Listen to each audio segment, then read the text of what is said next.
What's up, super friends, and welcome to my unboxing slash review of the DC Comics Multiverse Batman, The Dark Knight Returns Armored Batman. Wow, that's a mouthful. I'm really excited to have this one, and I can't wait to open it. But first, let's take a look at the box art. The front of the packaging has the DC Comics Multiverse logo that we've come to expect on all of their DC Universe figures, and on the bottom we have an image of the armored Batman. Turning it around, we can see that this is part of the Doomsday Build-A-Figure wave, and it comes with Super Doomed, the Mutant Leader, Supergirl, Lex Luthor, Robin, and the armored Batman.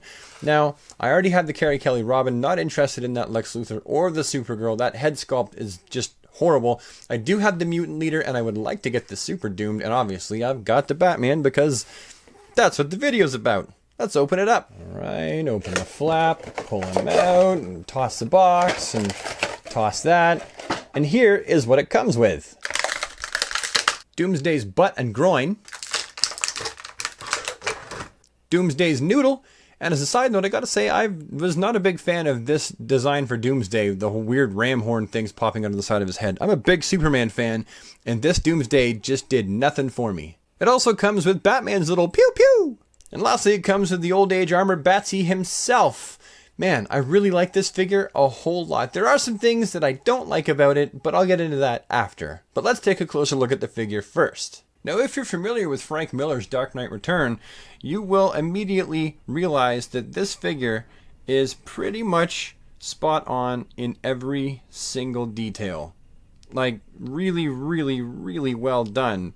From the spiked boots that he uses to stomp on Superman's throat, the bright yellow belt, the padded armor right here, the cape, the way that it attaches and hangs down. This looks amazingly like Batman looks in the graphic novel. And I think they did an excellent job. The Four Horsemen did an excellent job in bringing Frank Miller's Batman to life. This, as far as I'm concerned, is the standout figure out of all of the Dark Knight Returns figures that Mattel has released in the Multiverse waves.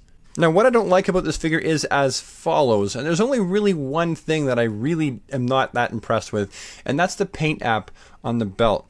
I really think that they could have done a better job. It's really, really sloppy. It's like it's slopped down here, and it's sloppy here, and it's sloppy here. But, I mean, other than that, there is really nothing else that I'm unhappy with. Articulation for this figure is as follows. It can move up about that. That's all you're going to get for movement because of the big shoulder pads in the way. The elbows are obviously going to be a single jointed, and that's about what you're going to get there. However, it does swivel at the bicep. Kind of ugly looking, but it does swivel. And then you have a wrist swivel, no hinge, just a swivel. And the waist is supposed to... No, I don't want to move that anything more. I'm just going to leave that where it is.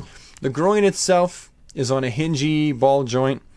And that's your range of motion there. And the same thing, single jointed knees. And you've got your hinged ankle. And it goes around like that. It also spins below the knee. Yeah. And that's what you get for articulation, as well as, of course, the head, you know, oh, the head's on a ball joint. I wasn't expecting that. The head's on a ball joint too. Okay, well, there you go.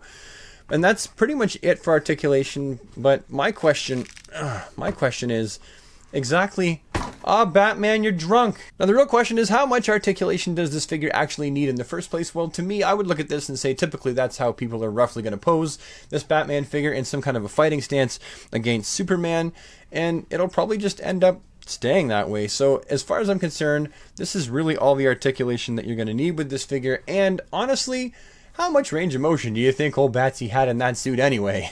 Probably about that much.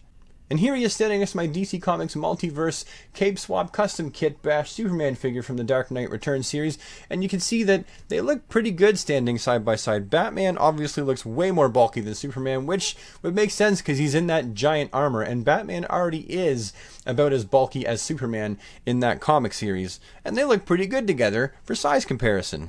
And here he is standing next to my custom Dark Knight Returns Batman figure. And again, the size comparison looks about right. You know, regular Batman compared to Batman in a giant metal suit. Size comparison looks spot on. And finally, here we see Batman posed with the Dark Knight Returns Robin action figure. And again, the size comparison looks just right. So kudos to Mattel to getting the size perfect. All in all, I'm very happy with this figure. A solid 9 out of 10, except for the paint slops on the belt. I don't mind the lowered range of motion for this figure because he is wearing a giant armored suit. And truth be known, this is the only Dark Knight Returns armored Batman figure that us fans have been given at any time ever, based on Frank Miller's artwork. So kudos to Mattel as well for even giving us this figure in the first place, because it's all new sculpting, and new sculpting is very, very expensive for these companies to make. So good job, Mattel. Thank you. Anyhow, that's going to have to be it for my review of the Dark Knight Returns armored Batman figure. Thank you so much for watching. I really appreciate you taking the time to do so. If you liked the video, please slap a like on it. Leave any comments you have down below. Subscribe so you never miss a video, and I will see you with the next one. Toodaloo!